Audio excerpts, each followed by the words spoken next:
सुप्रभात प्यारे बच्चों, आज मैं कक्षा 10 हिंदी की पूरक पुस्तक कृतिका भाग 2 के पाठ साना साना हाथ जोड़ी के साथ प्रस्तुत हूँ। इस पाठ की लेखिका हैं मंदू कांकरिया। मंदू कांकरिया जी का संक्षिप्त परिचय देखते हैं। इनका जन्म 1957 कोलकाता में हुआ था।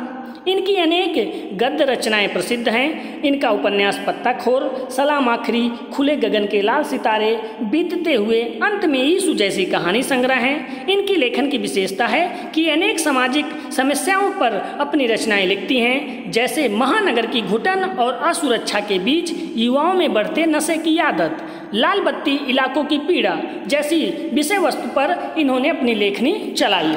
यह पाठ इनका यात्रा वृत्तांत के रूप में है। लेखिका जब महानगर के जीवन से ऊब करके उससे बचने के लिए दूरस्थ स्थानों की यात्रा करती है, तो इन यात्राओं के दौरान उसे विभिन्न संस्कृतियों, मनुष्य और स्थानों को पहचानने और मिलने का अवसर मिलता है। इन्हीं अनुभवों को इन्होंने अपने यात्रा वृत्तांत में स्थान दिया। इस पाठ में उन्होंने सिक्किम की यात्रा का वर्णन किया है। एक बार वे अपने मित्र के साथ सिक्किम की राजधानी गंगटोक घूमने गई और वहां से वो हिमालय की तरफ आगे बढ़कर युमथांग, लायुंग, कटायो की तरफ बढ़ती हुई उन क्षेत्रों का वर्णन करती हैं। इस पाठ में सिक्किम की संस्कृति और वहाँ के लोगों के जीवन के विस्तार का उन्होंने वर्णन किया है। इस वर्णन में वो कभी प्राकृतिक क्षेत्र का वर्णन करते हुए प्रकृति प्रेमी दिखती हैं, कभी वो लोगों पर अपने विचार देते हुए एक विद्वान संत की तरह नजर आती हैं, और कभी कभी वो जीवन के दर्शन की बात करते हुए दार्शनिक के समान वर्णन करती हैं। इस पाठ में लेखिका ने अनेक स्थानों पर महिलाओं की स्थिति, खास तौर पर पर्वतीय क्षेत्र और गरीब महिलाओं की स्थिति का वर्णन किया है। देश में प्रकृति में प्रदूषण का जो प्रभाव है उसका वर्णन वो करती हैं। धर्म पर भी अपने विचार देती हैं। सैनिकों की देशभक्ति जैसी विषय वस्तु पर भी उन्होंने अपनी चर्चा की है। आइए इस पाठ के हम स्मरणीय तथ्यों को देखते हैं। सबसे पहले लेखिका गंगटोक शहर के दृश्य का वर्णन करते हुए इस पाठ की शुरुआत करती है। रात में ये शहर जगमगाते हुए उल्टे आसमान जैसा दिखता है। टिमटिमाते हुए जो बत्तियां, जो लाइट, जो उजाले हैं वो दिखाई देते हैं। आगे बढ़कर के सुबह के समय जब वो युमथांग की यात्रा पर निकलती हैं, जो 149 किलोमीटर की यात्रा थी, तो उस क्षेत्र के प्राकृतिक सौंदर्य का वर्णन करती हैं, लोगों के जनजीवन का वर्णन करती हैं, धार्मिक आस्थाएं जो लोगों की थी उसके बारे में बताती हैं। रास्ते में हिमालय की भी चर्चा करते हुए पत्थर तोड़ती जो महिलाएं मिलती हैं उनके परिश्रम को भी देखती हैं। पहाड़ी बच्चों के जीवन पर भी चर्चा उन्होंने किया है। साथ में रास्ते के प्रकृति पर, कठिनाइयों पर, लायों की प्राकृतिक दृश्यों का वर्णन और कटायो जहां पर उन्हें बर्फ मिलती है, इस वर्णन के साथ पाठ का अंत होता है। वापस लौटते हुए खेदुम की भी चर्चा उन्होंने पाठ में की है। तो प्यारे बच्चों, यदि आप ये स्मरणीय तथ्य ध्यान में रखेंगे तो पूरे पाठ का सारांश आपको ध्यान में रहेगा। इसको आप जरूर नोट कर लेंगे। पाठ के प्रारंभ में लेखिका गंगटोक शहर के रात्रि के दृश्य का वर्णन करते हुए शुरुआत करती है। वो कहती हैं कि इस गंगटोक शहर का शाम, सुबह, रात सब कुछ अच्छा लगता है। ऐसा लगता है जैसे कोई सितारों भरी थाल हो जो उलट दी गई हो, यानी आकाश के जो तारे हैं वो जमीन पर आ गए हों। इस तरीके से लेखिका दृश्य को देखते हुए एक नेपाली युक्ति से सुने हुए प्रार्थना गीत को दोहराने लगती है। साना साना हाथ जोड़ी, गर्दह प्रार्थना हमरो जीवन तिमरो कशौली। इस साना साना हाथ जोड़ी का अर्थ होता है छोटे छोटे हाथ जोड़कर। इसी नेपाली कविता के आधार पर लेखिका ने इस पाठ का नाम साना साना हाथ जोड़ी रखा। वो इस गंगटोक शहर को मेहनतकश बादशाहों का शहर कहती हैं। मेहनतकश यानी कड़ी परिश्रम करने वाले, मेहनत करने वाले, बादशाहों यानी लोगों का शहर कहती हैं, इसलिए क्योंकि इस क्षेत्र के लोग पत्थर पर खेती करते थे, पत्थरों को काट करके रास्ते बनाते थे। यहाँ की महिलाएं कठोर परिश्रम करती थी, बच्चे दूर पैदल यात्रा करके शिक्षा ग्रहण करने जाते। कुल सब मिला करके यह जीवन हमारे और आपके इस हरे भरे उत्तरी क्षेत्र की अपेक्षा कठिन जीवन है। इसलिए लेखिका इस क्षेत्र के लोगों को मेहनतकश बादशाहों का शहर कहा है। और आगे सुबह जब लेखिका युमथांग के लिए निकल पड़ती हैं तो रास्ते में उन्हें हिमालय की सबसे बड़ी चोटी कंचनजंगा दिखती है। इस चोटी का दृश्य अत्यंत सुहावना था, लेकिन बादलों के आने जाने से वो चोटी स्पष्ट नहीं दिखाई देती। लेखिका कहती हैं जैसे किसी मंदिर यानी ठाकुर जी, मंदिर के भगवान यानी ठाकुर जी के कपाट दरवाजे बंद हो, वैसे ही कभी वो दिख रही है, कभी नहीं दिख रही है। आगे बढ़ते हुए 149 किलोमीटर की दूरी पर युमथांग था। युमथांग के लिए वो जब रास्ते में आगे बढ़ रही हैं तो रास्ते में उन्होंने कुछ स्थानों पर पताकाएं यानी झंडियाँ लगी हुई देखी।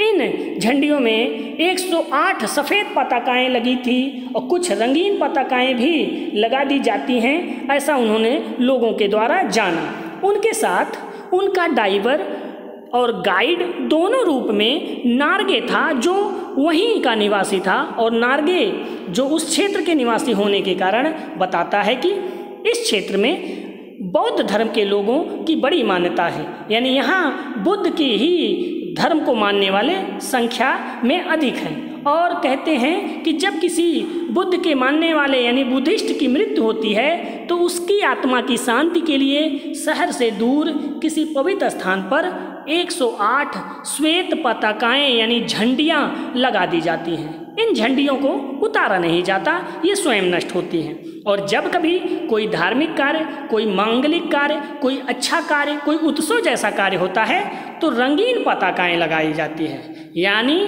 सफ़ेद पताकाएं शांति का प्रतीक हैं और रंगीन पताकाएं उत्सव का प्रतीक हैं। आगे बढ़ती हुई लेखिका की गाड़ी एक स्थान पर पहुंचती है तो उसके ड्राइवर जितेन ने बताया कि इस जगह का नाम कविलोंग स्टाक है।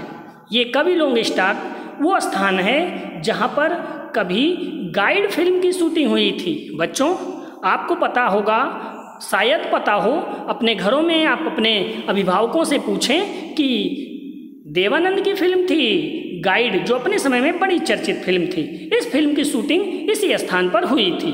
और आगे उन्हें प्रेयर व्हील दिखाई देता है। प्रेयर व्हील यानी घुमाने का चक्र, धर्म चक्र, जो बौद्ध धर्म में प्रचलित है कि इस चक्र को घुमाने से सभी मान्यताएं, सभी दोष, सभी अपराध, सभी कमियां जो थी, सारे पाप जो थे वो धुल जाते हैं। अब लेखिका यहाँ विचार करने लगती हैं कि चाहे मैदान हो, पहाड़ हो, वैज्ञानिक प्रगतियाँ कितनी हो जाएं, लेकिन लोगों की आस्थाएं और विश्वास, पाप पुण्य की सोच पूरे देश में एक जैसी है। इसका क्या तात्पर्य हुआ? इसका तात्पर्य हुआ कि पूरब का क्षेत्र है सिक्किम।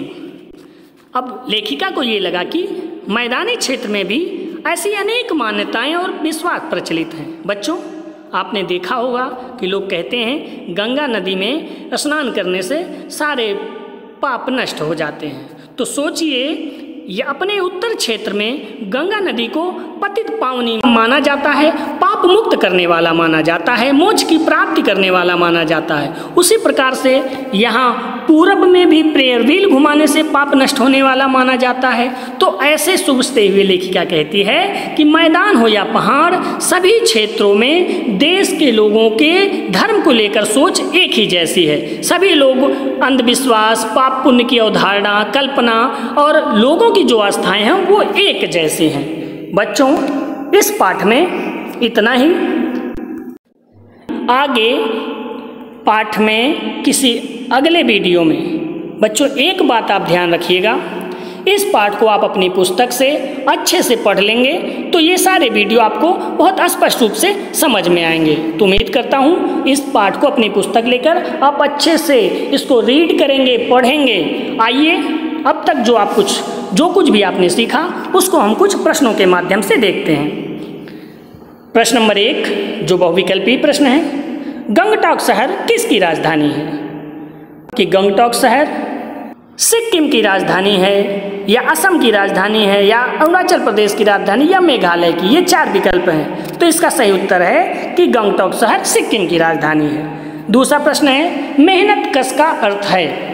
का पहला विकल्प परिश्रम ना करने वाले, खा दूसरा विकल्प कड़ी मेहनत करने वाले, गा तीसरा विकल्प अपने मन के मालिक, चौथा घा विकल्प है प्रसन्न रहने वाले। तो बच्चों, लेखिका ने पहाड़ों की कठिन जीवन को देख करके, यहाँ के लोगों के परिश्रम को देख करके, परिश्रम करने वालों के आधार पर इस शहर को मेहनतकश बादशाहों का शहर कहा। यानी प्रश्न नंबर 2 का उत्तर खा है, कड़ी मेहनत करने वाले।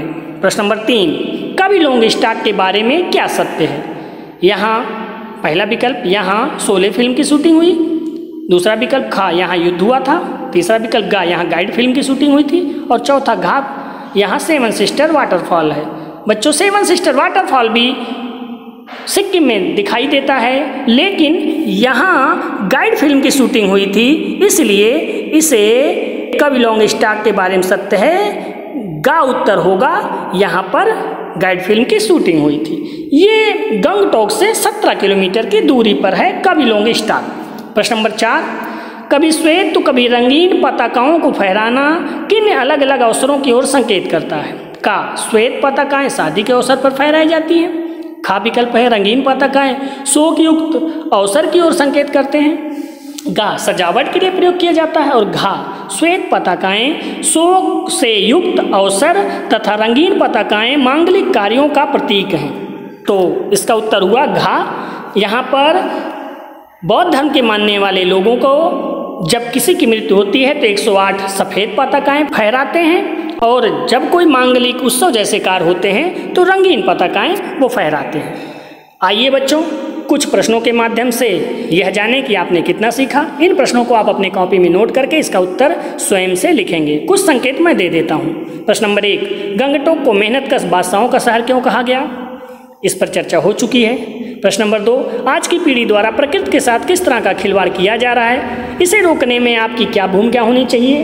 बच्चों, तो आप तो जानते हैं कि प्रकृति का प्रदूषण कितनी बड़ी समस्या है, और इसी समस्या पर ये प्रश्न है कि आपके द्वारा किस तरीके से हमारे समाज के द्वारा, हमारे आज के मनुष्यों द्वारा जो ये प्रकृति का प्रदूषण किया जा रहा है, वो समस्या कैसे रोका जा सकता है? प्रश्न नंबर 3, जितेन नारगे जो लेखिका का ड्राइवर और गाइड के रूप में भी था, ने कवि लोंगस्टाक के विषय में लेखिका को क्या बताया? इस पर चर्चा हो चुकी है। और प्रश्न नंबर 4, आंख खुलते ही लेखिका बालकनी की तरफ क्यों भागी? क्योंकि उसमें उत्सुकता थी। लोगों ने उसे बता रखा था कि यहाँ से हिमालय पर्वत की चोटी दिखती है, तो उसको देखने की जो उत्सुकता थी, इसलिए उसने होटल की खिड़की से देखा तो उसे गंगटोक शहर दिखा, और हिमालय पर्वत इसलिए नहीं देख पाई उसकी चोटी क्योंकि बादल आ जा रहे थे। तो बच्चों, उम्मीद करता हूँ कि इस पाठ की संक्षिप्त शुरुआत की व्याख्या आपको समझ में आई होगी। कुछ कठिन शब्दों के अर्थ भी पाठ के अंत में दिए गए हैं। आप इसको देखकर वीडियो को रोक करके सुन सकते हैं, और ये ध्यान रखिएगा कि इस पाठ को आप पुस्तक से पढ़ेंगे, फिर आगे की वीडियो आपको समझ में आएगी। धन्यवाद। जय हिंद।